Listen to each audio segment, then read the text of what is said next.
Je vous propose un petit bilan de tout ce qui s'est passé dernièrement en Union européenne. Ça va nous permettre de dégager les grandes tendances géopolitiques, que ce soit au niveau régional, continental, voire même mondial, vis-à-vis de l'Europe, dès septembre 2018, voire pour les prochaines années. Je vais vous lire l'entretien avec Steve Bannon. Soros est l'ennemi de tous les nationalismes. Cet entretien intervient juste après que Matteo Salvini, le ministre de l'Intérieur et homme fort du gouvernement italien, ait déclaré, je cite, « Soros veut faire de l'Italie un grand camp pour les réfugiés car il aime les esclaves ». Donc je vais vous lire cet entretien, je vais éluder les questions parce que les réponses constituent un ensemble compact très bien organisé et si je lisais les questions ce serait trop long, ce serait un petit peu soporifique. C'est parti.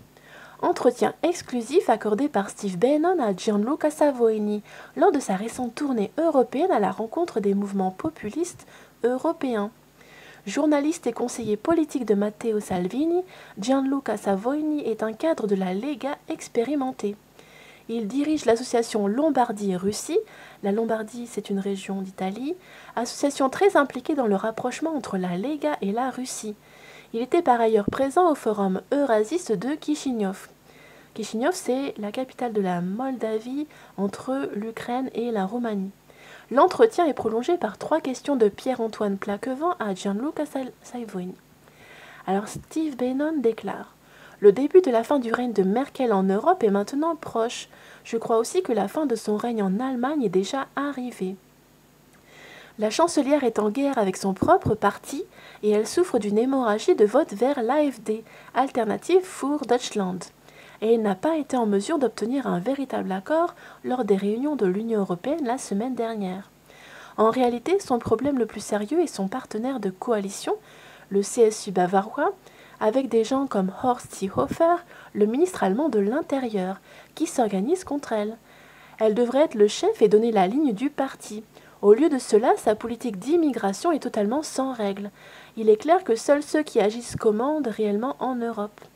Comme Matteo Salvini en Italie, Viktor Orban en Hongrie, ou encore les dirigeants de l'ensemble du groupe Visegrad, d'Europe centrale, tous les dirigeants d'Europe centrale, et des gens comme Seehofer en Allemagne. La question est maintenant celle-ci. Emmanuel Macron, en tant qu'héritier du trône européen de Merkel, continuera-t-il à être le capitaine d'un navire qui prend l'eau tout en continuant à aller vers une intégration européenne toujours plus forte? Ou bien va-t-il réaliser que de plus en plus d'Européens se réveillent?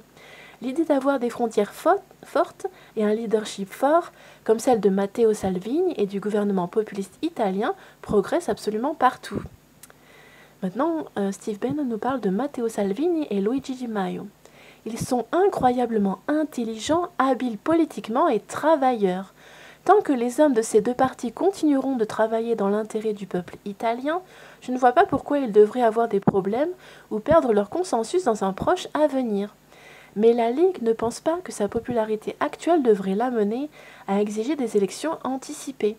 Je crois que Lega et Cinque Stelle ont fait ce qu'ils ont fait est historique. Unir le nord et le sud, la gauche et la droite, les populistes et les nationalistes dans le premier vrai gouvernement unitaire du monde.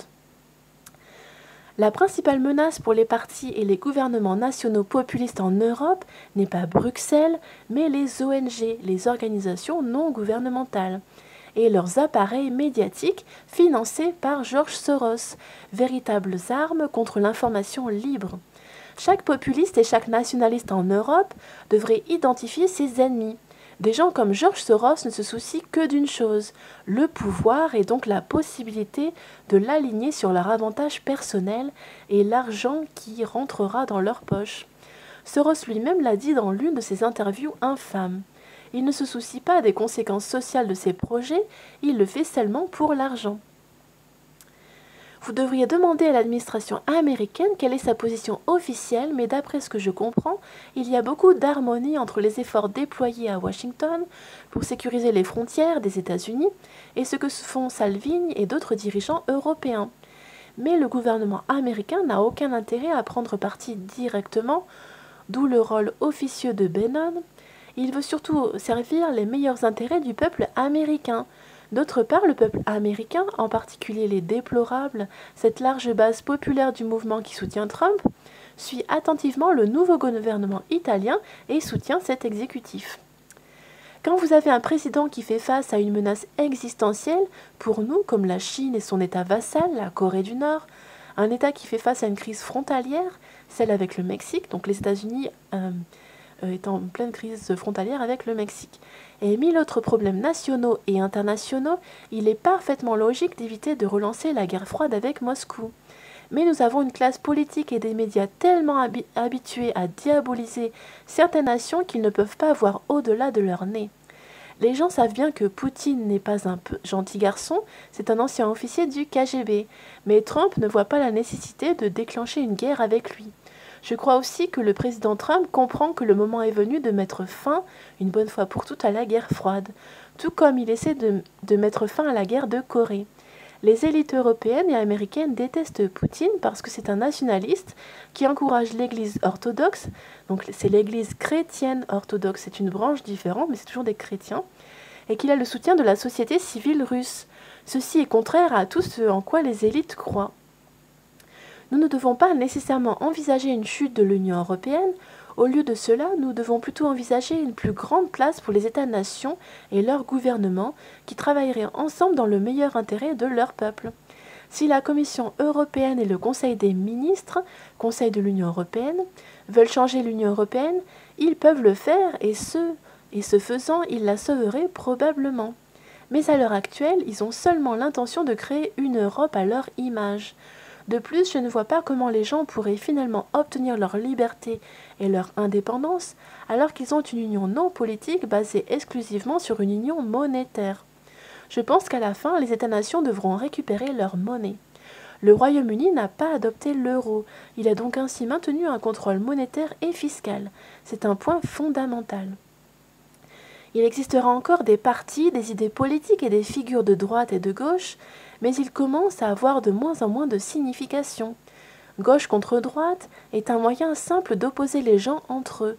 Le vrai combat sera celui des démunis contre les nantis, des gens contre les classes politiques, des nationalistes contre les globalistes, des personnes avec des valeurs traditionnelles face aux gens qui veulent voir ces valeurs jetées à la poubelle.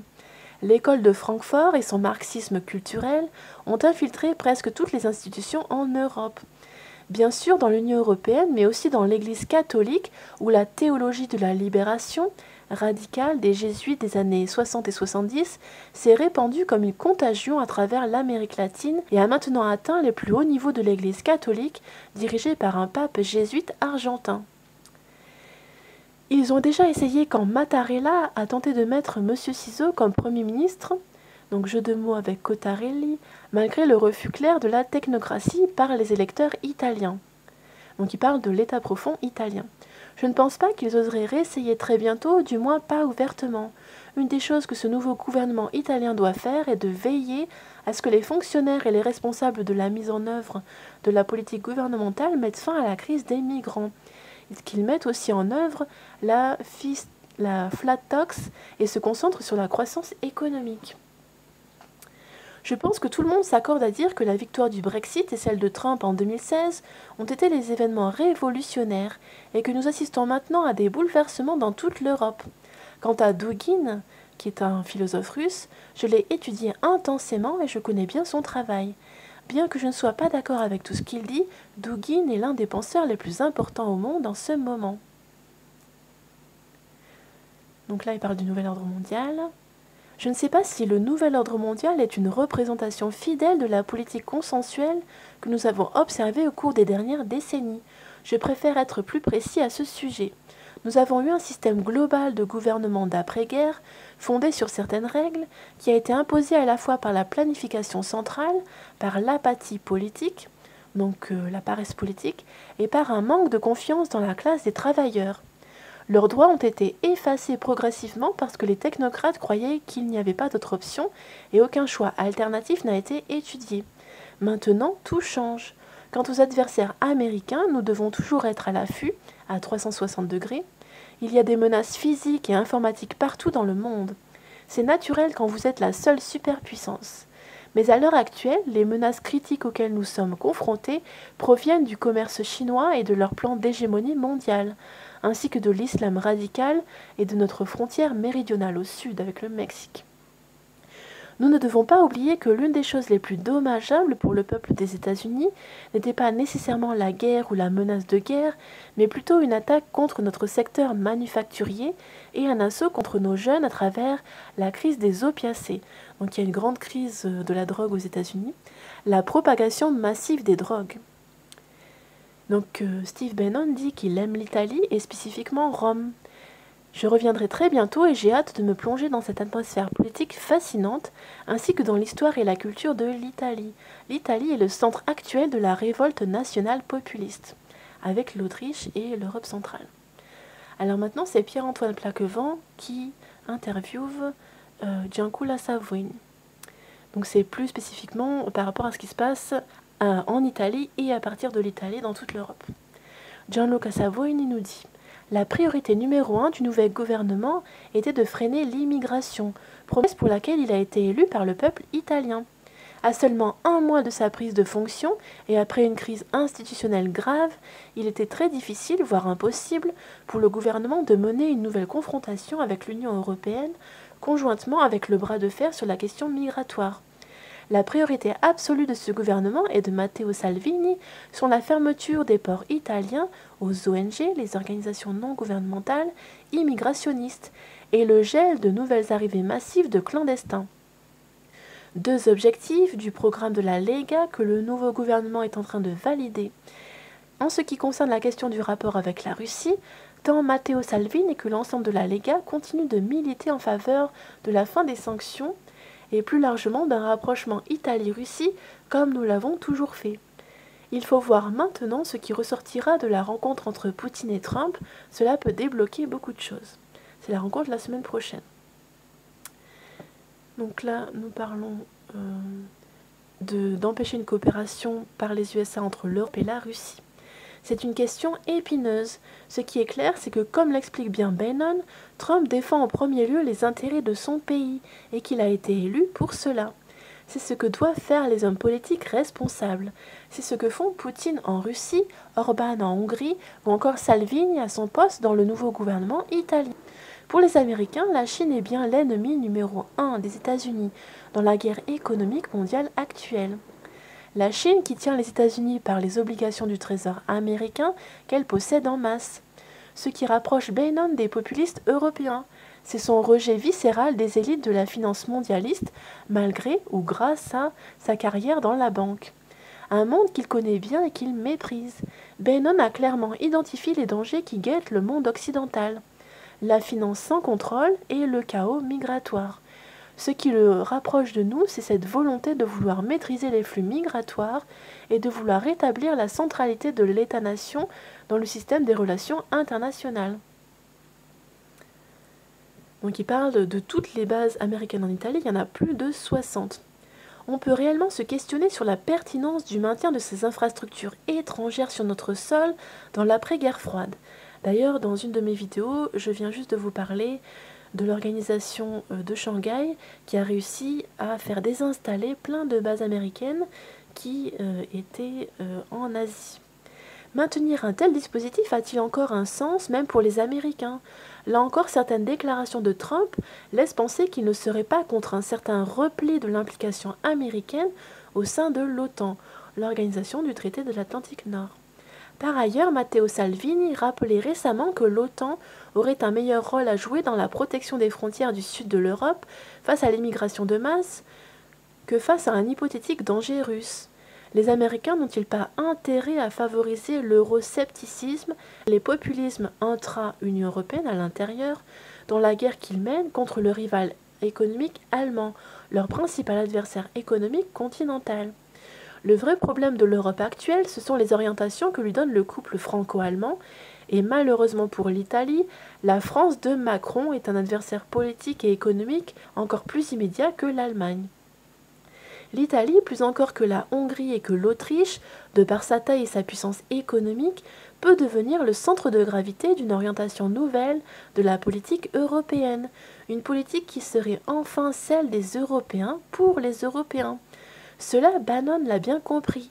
Il partage avec les Européens le souci de la préservation de notre continuité historique et civilisationnelle. Il est représentatif d'un courant qui existe dans toutes les nations du monde. Le populisme conservateur qui veut stopper l'utopie mortifère, le globalisme sans frontières. Voilà, j'espère que ça aura pu vous éclairer. J'ai trouvé ça super intéressant. À plus.